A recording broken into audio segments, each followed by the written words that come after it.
She thanked her lover at our 35th anniversary party. I walked out with evidence of $242,000 she stole from our retirement. 3 days later, our daughter collapsed. The DNA test that could save her life revealed a 28-year lie. That's when I realized the woman I built everything for had been playing me since the beginning. My name is Richard Wallace. I'm 58, and I've spent the last 35 years married to a woman I thought I knew. I built a successful business hauling luxury cars across the country, 7 auto carriers, good drivers on payroll, clients who trust me with their $250,000 vehicles. It's honest work, and it's given us a comfortable life. Not Wall Street money like our son Daniel makes, but solid, respectable. The morning of our 35th anniversary started like any other Thursday. I was up at 5:30, brewing coffee in our kitchen in Sacramento while Beverly slept upstairs. The house was quiet except for the hum of the refrigerator and the distant sound of early traffic on I-80. I planned to take her to that new steakhouse downtown, the one that had been getting good reviews.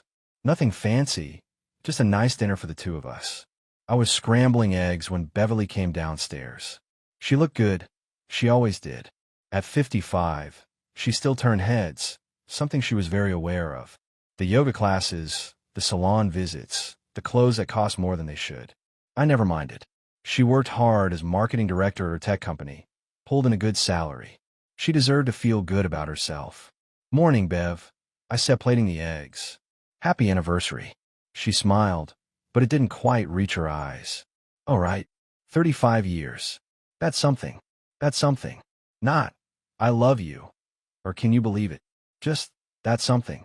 I made reservations at Morgan's for 7. I told her, pouring her coffee. Figured we'd celebrate properly. Beverly sat down, checking her phone before she even touched the eggs. Her thumbs moved quickly across the screen, and I saw the faintest smile play at her lips. "Actually, Richard, I meant to tell you earlier. I have a critical marketing presentation tonight. The whole executive team will be there. I can't miss it." I stood there with the coffee pot in my hand, watching my wife of 35 years type another message to someone more important than me. "On our anniversary. It's just one night," she said, not looking up. "We can celebrate this weekend. You understand, right?" I understood. I understood that for the past 6 months, there had been a lot of late meetings. A lot of weekends where she was too tired to do anything but scroll through her phone. A lot of times when she'd laugh at a text message and then clear her throat when she noticed me watching. "Sure," I said. "This weekend." Beverly finished her eggs quickly, kissed me on the cheek, the same way you'd kiss a brother, and headed out the door. I watched her BMW pull out of the driveway, and something cold settled in my chest. I spent the morning running routes with my drivers, checking maintenance logs, doing the usual Thursday routine. But my mind kept circling back to Beverly's face at breakfast. That smile when she read her phone. The way she couldn't get out of our house fast enough. Around noon, my phone rang. It wasn't Beverly. It was our daughter, Judith. "Hey, Dad," she said, and I could hear the weariness in her voice. "Just want to say happy anniversary. You guys doing anything special?" Judith, 28 years old, working double shifts at 3 different restaurants just to make rent in Portland. 2 failed marriages behind her, struggling to stay afloat. But she remembered. She called. "Your mom's got a work thing," I told her. "We'll celebrate this weekend." There was a pause. "Dad, is everything okay? With you and Mom?" "Everything's fine, honey. How are you doing?" We talked for 20 minutes. She didn't ask me for money, but I made a mental note to send her some anyway. I always did, though I never told Beverly about it. Beverly thought Judith needed to figure things out on her own, that helping her was just enabling her failures. That afternoon, I did something I'm not proud of. I logged into our joint bank account, the one we'd had for 30 years, the one where both our paychecks went. I started looking at the transactions from the past 6 months, and that's when I saw them. Charges I didn't recognize. Payments to places Beverly had never mentioned. Transfers to accounts I'd never heard of. My hands were steady as I pulled up the spreadsheet. Years of running a business had taught me to read numbers, and these numbers were telling me a story I didn't want to hear. By the time Beverly came home that night, at 11:15, not 7 like her meeting would have required, I was sitting in the dark living room with a glass of whiskey and a lot of questions. But I didn't ask them. Not yet. Sometimes the hardest part isn't finding out the truth. It's deciding what you're going to do about it. The next morning, I was in my office going through dispatch schedules when my phone rang. Daniel, our son, the Wall Street success story. Dad, he said, his voice clipped and efficient like always. Happy belated anniversary. Sorry I didn't call yesterday. Merger deal went until midnight. No problem, son. How's New York treating you? Good. Listen, I sent your mom something. A cruise package. Mediterranean, 3 weeks, first class. Should arrive today. I sat back in my chair, stunned. That kind of trip had to cost $15,000, maybe $20,000. Daniel, that's too much. You've been married 35 years, he interrupted. You deserve it. Book it whenever works for you guys. We talked for a few more minutes about his work, his wife Amy, the grandkids I barely saw. He mentioned something about a big case closing, bonuses, buying a second property in the Hamptons. The whole conversation felt like a business call. Professional. Distant. Your sister called me yesterday, I said. She remembered the anniversary. There was a pause. Judith called you? What did she want? Nothing. Just to say happy anniversary. Dad, you're not sending her money again, are you? Daniel's tone sharpened. She needs to figure her life out. Every time you bail her out, you're just postponing the inevitable.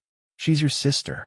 She's 28 years old with 3 failed marriages and a drinking problem, he said. I heard a door close on his end.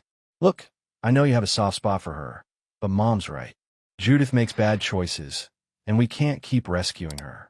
I'll think about the cruise, I said instead. Thanks, son. After he hung up, I sat there staring at my phone. Daniel hadn't asked about Beverly. Hadn't asked if we actually went out for our anniversary. Hadn't asked if everything was okay. Maybe because he already knew it wasn't. I spent the rest of the morning checking those bank statements again. The pattern was clearer now. Every Tuesday and Thursday, like clockwork, charges at the same hotel downtown. The Riverside Inn. Not cheap. $200, sometimes $300 a pop. Tuesday and Thursday. Beverly's late meeting days. My phone buzzed. A text from Beverly. Matthew's coming by the house tonight to discuss the Q4 marketing strategy. Don't wait up. Might run late. Matthew Rafferty. Her marketing consultant that she'd hired 6 months ago. 39 years old. According to his LinkedIn profile, I'd looked up that morning. Former college athlete. Cocky smile in every photo. I typed back, sure. I'll be in the workshop. I have a detached workshop behind our house where I restore old car parts. It's my escape, my therapy. That afternoon, I wasn't restoring anything. I was making phone calls. The first call went to Jack Morrison, a private investigator I'd used years ago to vet drivers. The second went to my attorney, Bill Hayes. The third went to my accountant. Richard, what's this about? My accountant asked. I need you to pull every financial record we have, I told him. Bank accounts, retirement funds, investments, everything. I want to know exactly where we stand. Is everything all right? Just do it, please. And Bill, I need you to tell me what my options are. Hypothetically. By 6 that evening, I was in my workshop with the lights off, watching through the window as a silver Audi pulled into my driveway. Matthew Rafferty stepped out, wearing designer jeans and a polo shirt that probably cost more than my weekly grocery bill. Beverly met him at the door. She'd changed clothes. The business suit was gone, replaced by a dress I'd never seen before. They went inside. I waited 10 minutes, then walked across the yard and let myself in through the back door. I could hear them in the living room. Beverly's laugh. The real one. The one I hadn't heard in months. The clink of wine glasses. I stood in the kitchen, listening to my wife flirt with another man in my house, and felt something inside me go cold and hard. Tomorrow, I'd meet with Jack Morrison. Tomorrow, I'd start getting proof. Tonight, I'd just remember what it felt like to be a fool. Jack Donovan met me at a diner off Highway 50 on Monday morning. He slid a manila envelope across the table, and I didn't open it right away. You sure you want to see this? Jack asked. He was a former cop, mid-50s, seen everything. Once you look, you can't unsee it. I opened the envelope. The first photo showed Beverly and Matthew Rafferty entering the Riverside Inn. Tuesday afternoon, 2:15 p.m. The timestamp was clear. The second showed them leaving 3 hours later. Beverly's hair was different, messier. Her lipstick was gone. There were a dozen more. Different days, same hotel. In one, Matthew had his hand on the small of Beverly's back. In another, they were kissing in the parking lot. There's more, Jack said quietly. I tracked his vehicle to your house 4 times in the past 2 weeks. Always when your truck wasn't in the driveway. He stays 2, sometimes 3 hours. My house. The bed Beverly and I had shared for 35 years. I slid the photos back into the envelope, my hand steady. What else did you find out about him? Matthew Rafferty, 39, divorced 2 years ago. Runs a marketing consulting firm, which basically means he sells overpriced advice to companies with too much money. He's been working with your wife's company for 8 months.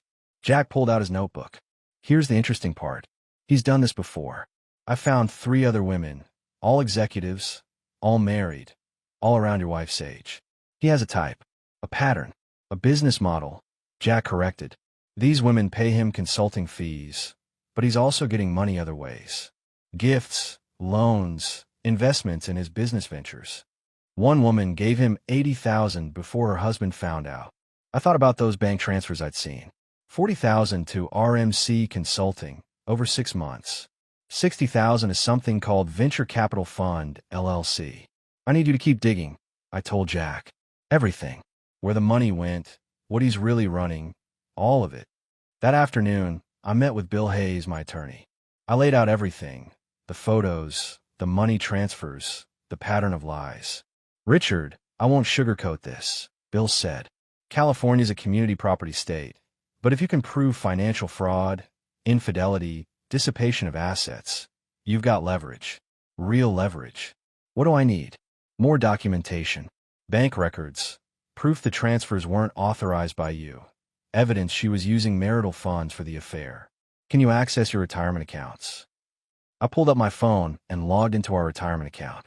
The balance made my stomach drop. We'd had $340,000 6 months ago. Now, there was $98,000. She took $242,000. I said, my voice hollow. Bill leaned forward. Did you authorize any withdrawals? Not a single one. That's forgery, Richard. That's a crime. If she signed your name to those withdrawal forms. He paused. You need to get copies of every document. The bank will have signature cards on file. I drove straight to the bank. The manager, Linda Foster, had known us for 15 years. Mr. Wallace, I can pull those records, but I have to ask, is everything all right? Just need them for tax purposes, I lied. An hour later, I was sitting in my truck looking at withdrawal authorization forms. Beverly had signed my name to every single one. The signatures weren't even good forgeries. Anyone comparing them to my actual signature could see the difference. My phone rang. Beverly. Richard, where are you? She asked. I'm home and dinner isn't started. I'm at the bank. I'll be home in an hour. What are you doing at the bank? Just checking on something, I said calmly. See you soon. I hung up before she could ask more questions. That night, I acted like nothing was wrong. I grilled steaks, opened a bottle of wine, made small talk about my day. Beverly seemed distracted, checking her phone constantly. Everything okay at work? I asked. Just stressful. The Q4 campaign is giving us trouble. She didn't look up from her phone. I watched her smile at whatever she was reading and felt nothing. The man who would have been devastated a week ago was gone. In his place was someone colder. Someone who was done being played for a fool. I'm going to take that cruise Daniel sent, I said. You should request the time off. Beverly's head snapped up. What? When? Next month. 3 weeks in the Mediterranean. It'll be good for us. She set down her phone, and I saw panic flicker across her face. 3 weeks away from Matthew. 3 weeks where she couldn't control the narrative. I'll have to check my schedule, she said. Do that. I replied, cutting into my steak. I already told Daniel we'd go. He spent a lot of money on it. That night, lying in bed next to my wife, I heard her phone buzz repeatedly. She had it on silent, but I could see the screen light up in the dark. Over and over. I closed my eyes and started planning my next move. Because Beverly wasn't the only one who could keep secrets. The call came at 2 in the morning on Wednesday. Judith's number. Dad. Her voice was weak, scared. I'm at the hospital. I was out of bed before she finished the sentence. What happened? I collapsed at work. They brought me to Providence, Portland. Dad, something's really wrong. Beverly stirred beside me. Who is it? She asked, her voice thick with sleep. Judith's in the hospital, I said, already pulling on clothes. I'm driving up there. Now. Richard, it's 2 in the morning. Can't you wait until? Our daughter is in the hospital, I said, my voice hard. I'm going. You can come or you can stay. Beverly sat up, calculating. I have that presentation tomorrow. I can't just. Then stay. I grabbed my keys and wallet. I'll call you when I know what's happening. The drive to Portland took 8 hours. I stopped once for gas and coffee, my mind racing. Judith had sounded terrified, and Judith didn't scare easily. Not after everything she'd been through. I got to Providence Portland Medical Center just after 10. Judith was in a room on the 4th floor, looking small and fragile in the hospital bed. Her face lit up when she saw me. Dad. She started crying. I'm so scared. I pulled a chair next to her bed and took her hand. Tell me what happened, honey. I was at work, carrying a tray, and everything went black.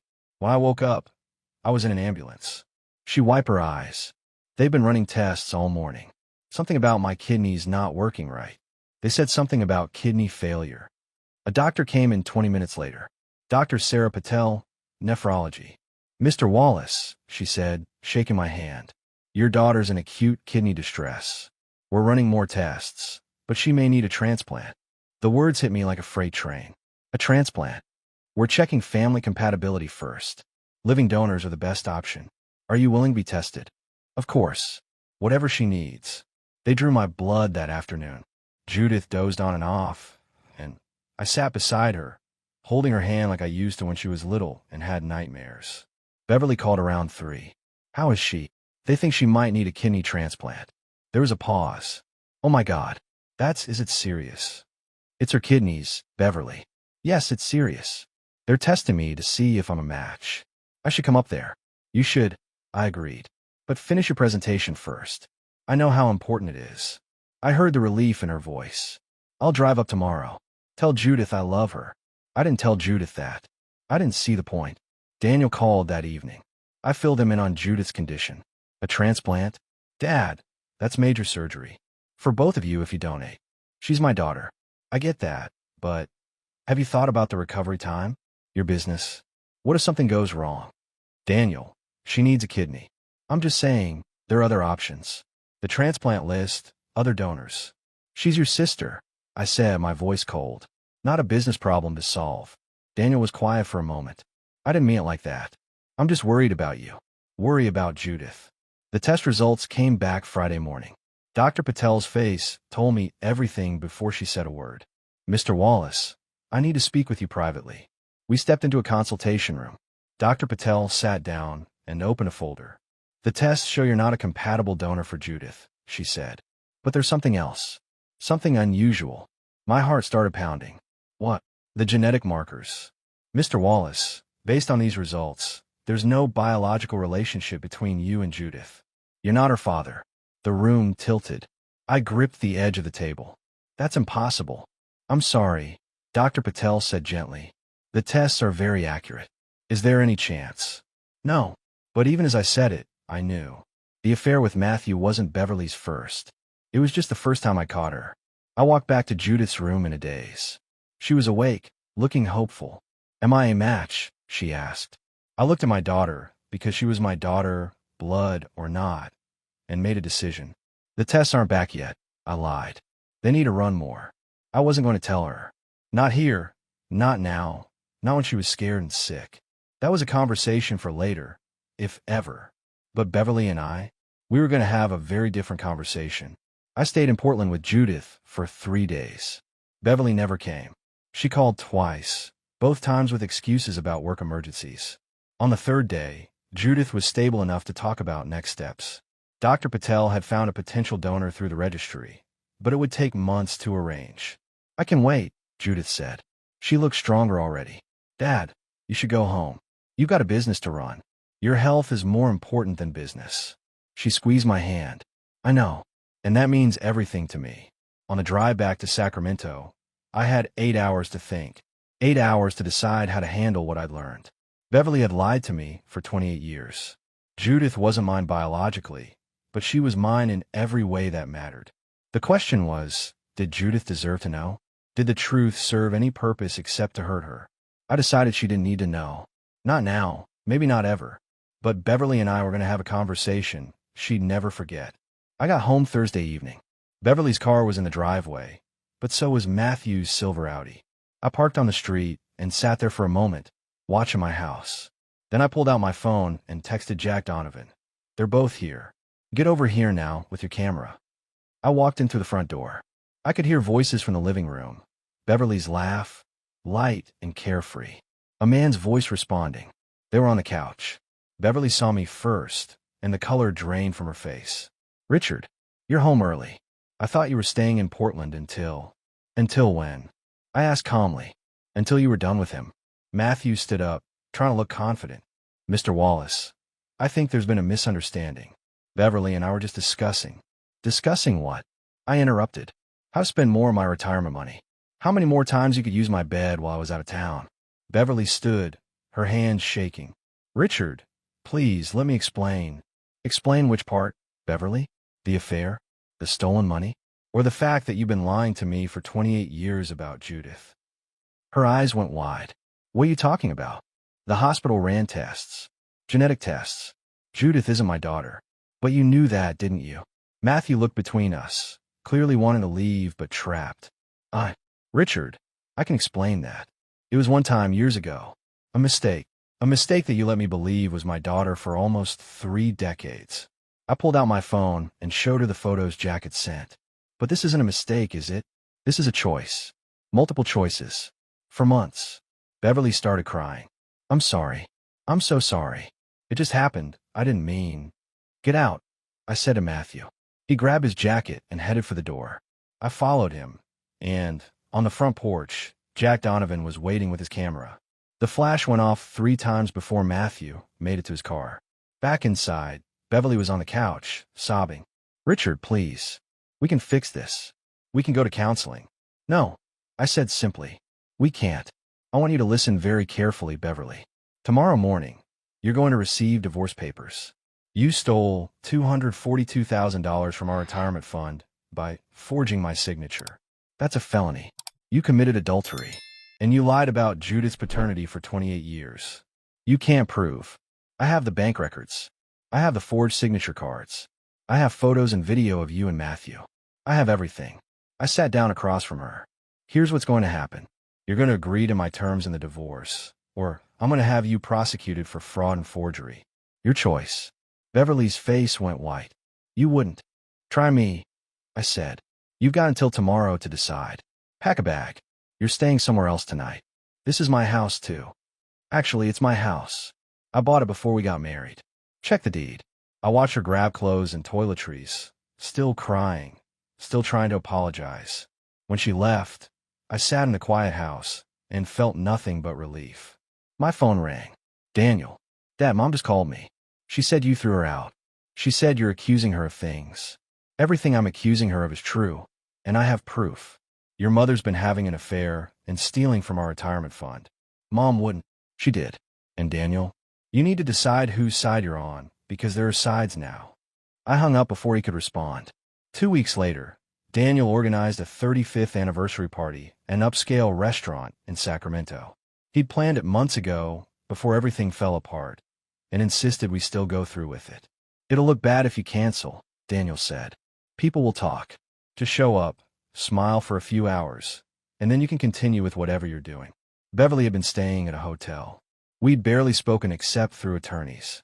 But for this one night, we were supposed to pretend everything was fine.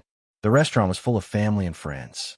My brother and his wife, Beverly's sister, people from our church, business associates.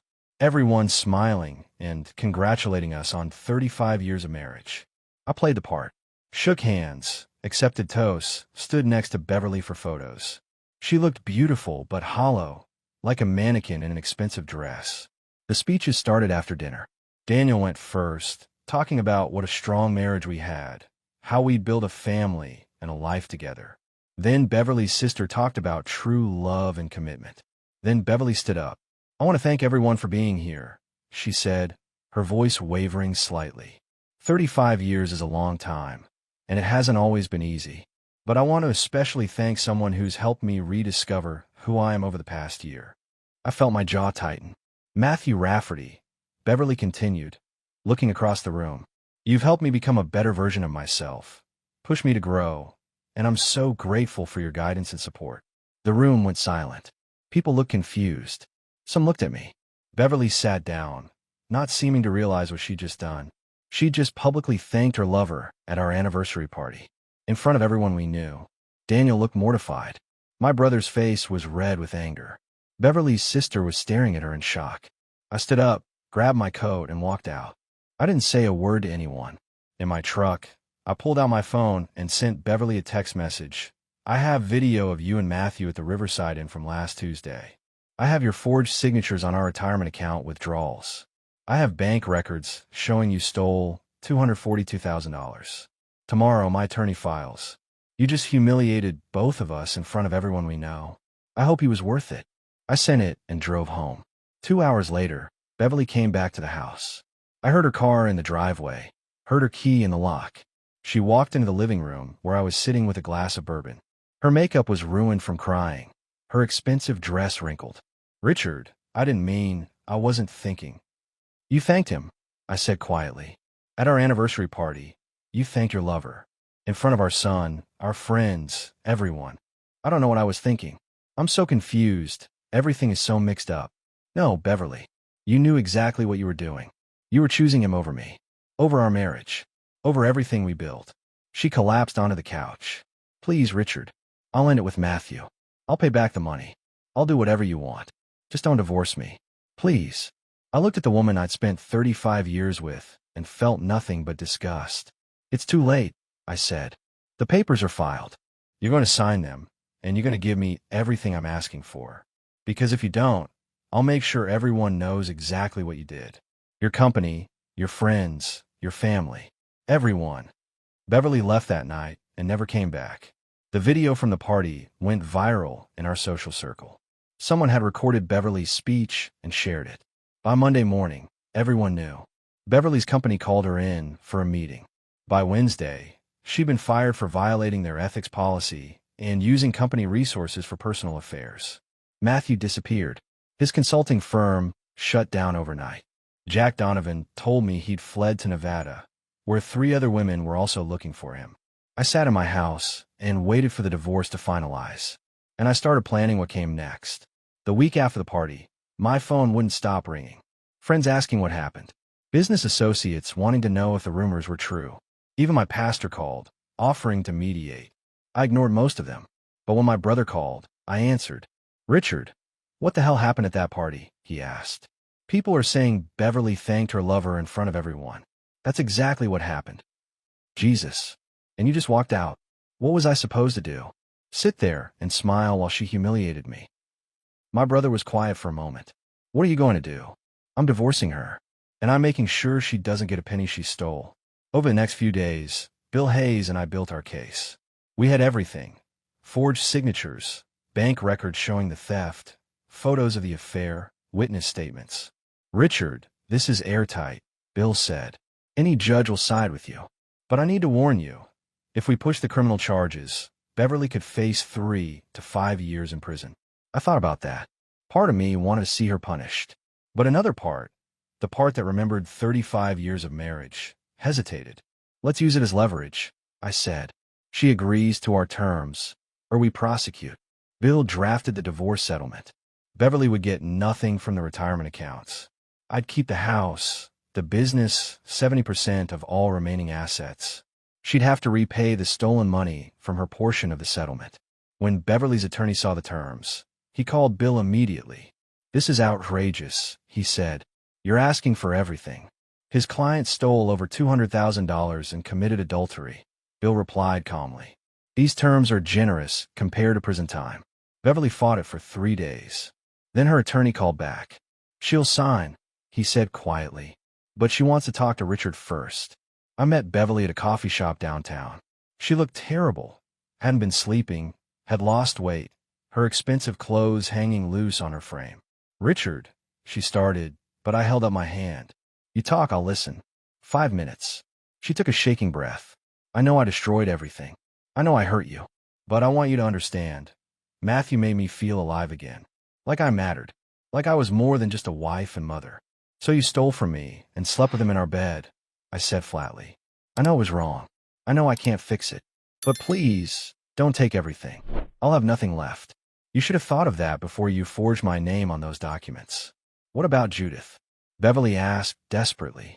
Are you going to tell her? About me not being? No, I interrupted. That's not my secret to tell. That's yours. But if you ever want a relationship with her again, you'll have to live with that lie for the rest of your life. Beverly started crying. I never meant for any of this to happen. But it did. Sign the papers, Beverly. It's over. She signed them that afternoon. 2 weeks later, I got a call from Jack Donovan. Richard, you need to hear this, he said. I've been tracking Matthew Rafferty. He didn't just scam your wife. I found 6 other women across California and Nevada. Total take, over $400,000. Can they get their money back? Doubtful. He's blown through most of it. But here's the interesting part. One of the women filed a police report. Detective wants to talk to you about Beverly's case. I met with Detective Frank Wilson 2 days later.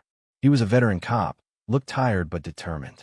Mr. Wallace, if your wife cooperates, we can build a case against Rafferty for fraud, extortion, and identity theft, he said. He's done this to multiple women. But we need victims willing to testify. Talk to Beverly, I said. She might be willing to help put him away. I gave him Beverly's number and left. Whatever happened to Matthew Rafferty wasn't my problem anymore. But watching him go to prison, that would be satisfying. 3 weeks into the divorce proceedings, Daniel flew in from New York. He texted me, Dad, we need to talk. Meet me at the house. When I got there, Daniel's rental car was in the driveway. I found him in the living room, looking uncomfortable. Dad, he said, standing up. Thanks for meeting me. What's this about, Daniel? He took a breath. Mom called me. She's devastated.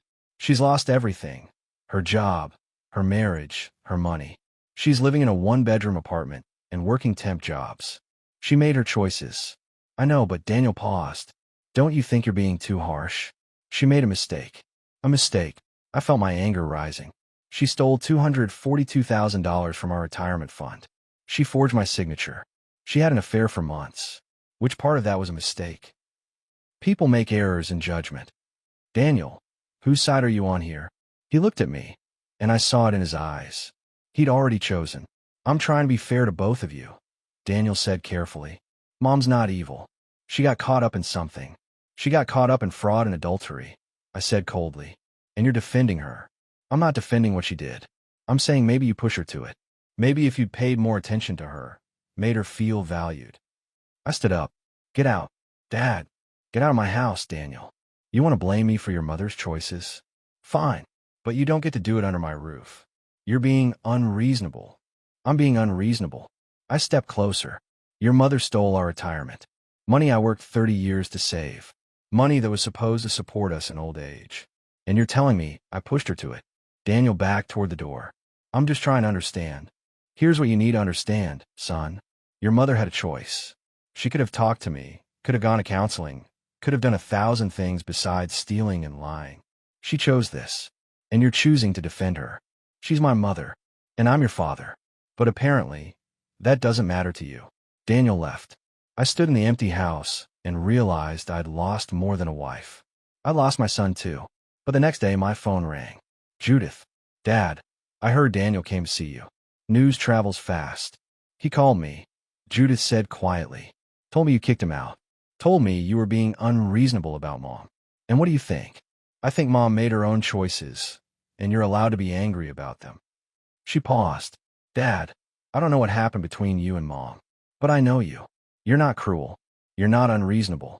If you're doing this, you have good reasons. My throat tightened. Thanks, sweetheart. I'm flying down next week, Judith said. I want to see you. And Dad, whatever happened with Mom, whatever she did, you're still my father. That doesn't change. When we hung up, I sat down and let myself feel it. The pain of losing Daniel's respect. The relief of keeping Judith's. A week later, Judith flew to Sacramento. We had dinner at my house, and I told her everything. Not about the paternity.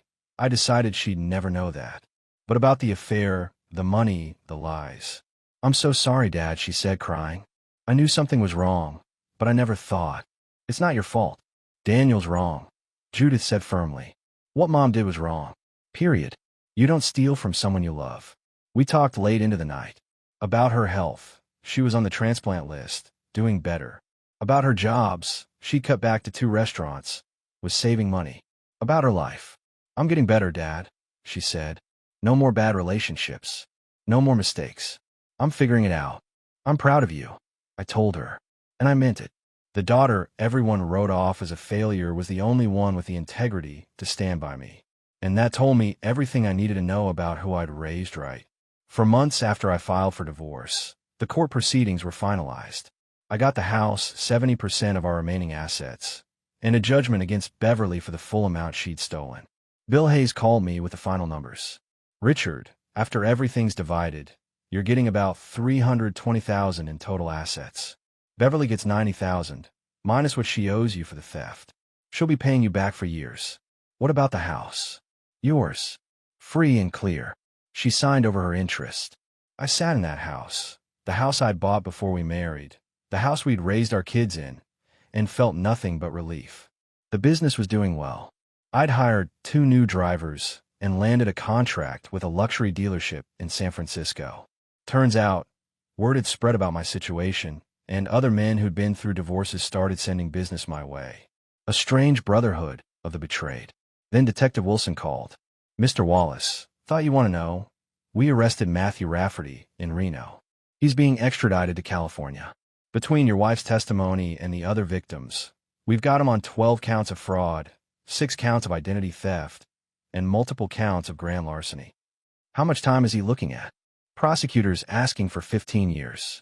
With his record and the number of victims, he'll probably get 10 minimum. I thanked him and hung up. Matthew Rafferty was going to prison. Beverly had lost everything. Her job, her marriage, her reputation, her money. Just as I thought. This is what justice feels like. A week later, Beverly called. I almost didn't answer. Richard, she said quietly. I heard about Matthew's arrest. Good. He deserves it. I know. I gave my testimony. Told them everything. She paused. I'm calling because I need to tell you something. Judith called me last week. My hand tightened on the phone. What did she want? She invited me to her apartment in Portland. She wanted to talk. About what? About us. About the divorce. About everything. Beverly's voice faltered. Richard, she asked me point blank if there was anything else I was hiding. Anything about her. My heart stopped. What did you tell her? I told her no. I couldn't. I couldn't tell her the truth. Not about that. She doesn't need to know. For once, we agree on something. She said she wants to have a relationship with me. But there are boundaries now, Beverly continued. She'll see me for coffee occasionally, but I'm not allowed to ask about you or criticize her choices. She made it very clear. She's on your side. Good. Richard, I know I don't have a right to ask, but Beverly took a shaking breath. Do you think you'll ever forgive me? I thought about that question. 35 years of marriage. 2 kids. A lifetime of memories, now poisoned by her lies. I don't know, Beverly. Maybe someday. But forgiveness doesn't mean reconciliation. We're done. We'll always be done. I understand, she whispered. I just wanted you to know. I'm sorry. For all of it. She hung up before I could respond. That night, Judith called. Dad, I saw Mom today. She told me. I needed to hear her side. To understand why she did what she did. Judith paused. She said she was unhappy. That she felt invisible. That Matthew made her feel alive. And what do you think? I think those are excuses. Being unhappy doesn't give you the right to steal and cheat. You were unhappy too, but you didn't destroy everything. No, I didn't. I told her I'd meet her sometimes, but our relationship will never be the same. She broke something, Dad, with all of us. I'm proud of you for setting those boundaries. I learned from the best, Judith said softly. 14 months after the divorce was finalized, I stood in the Portland airport waiting for Judith's flight to land. She got her kidney transplant 3 months ago. The donor was a young woman from Seattle who died in a car accident. Judith had written the family a letter thanking them for the gift of life. The recovery had been tough, but Judith was doing well. She'd cut back to 1 restaurant job, enrolled in community college to study business management, and had been sober for over a year. When she came through the gate, I barely recognized her. She looked healthy, color in her face, energy in her step, hope in her eyes. Dad, she hugged me tight. Thanks for picking me up. Always, sweetheart. We drove to my house. I'd invited her to stay for Thanksgiving week. It would just be the 2 of us. Daniel had declined my invitation, choosing to spend the holiday with Beverly instead. That hurt, but I'd accepted it. Some relationships couldn't be salvaged. Over the next few days, Judith and I fell into an easy rhythm.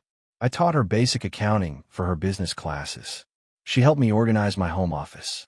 We cooked together, watched old movies, talked about everything and nothing. On Thanksgiving Day, as we sat down to dinner, Judith raised her glass. "Dad, I want to make a toast," she said. "A year ago, I was sick, broke, and scared. I'd failed at marriage 3 times. I was working dead-end jobs and drinking too much. Everyone in the family had written me off as a lost cause." "Judith, let me finish," she said gently. "Everyone except you. You never gave up on me. You sent me money when I needed it. You answered my calls at 2 in the morning. You drove 8 hours when I was in the hospital. You stood by me when I had nothing to offer you but problems." My throat tightened. "You're the only person who never asked me to be someone I'm not," Judith continued. "And I want you to know, I'm going to make you proud. I'm going to build a good life. Not for Mom, not for Daniel, but for me. And for you. You already make me proud," I said. We clinked glasses, and I felt something I hadn't felt in a long time. Peace. Later that evening, I got an email from my accountant. Beverly had made her first payment on the money she owed me. $5,000. Only $237,000 left to go. I forwarded it to Bill Hayes with a note. "Keep the pressure on." The next morning, I was in my workshop when my phone rang. Daniel. I almost didn't answer, but something made me pick up. "Dad," he said quietly. "I wanted to call and say, I'm sorry for taking Mom's side, for making excuses for what she did. I was wrong." I sat down on my workbench. "What changed?" "I had dinner with Mom last week. She spent the whole time complaining about her life, blaming you for everything, acting like she was the victim. And I realized she hasn't changed at all. She still doesn't take responsibility. No, she doesn't. I should have seen it earlier. Should have stood by you from the beginning." Daniel paused. "I know I can't undo what I said, but I want to try and make things right. If you'll let me." I thought about it. About all the years we'd had before this mess. About the son I'd raised, who'd gotten lost in his success and his mother's lies. "It'll take time, Daniel. Trust isn't rebuilt overnight." "I know, but I want to try." "Then we'll try," I said. "One step at a time."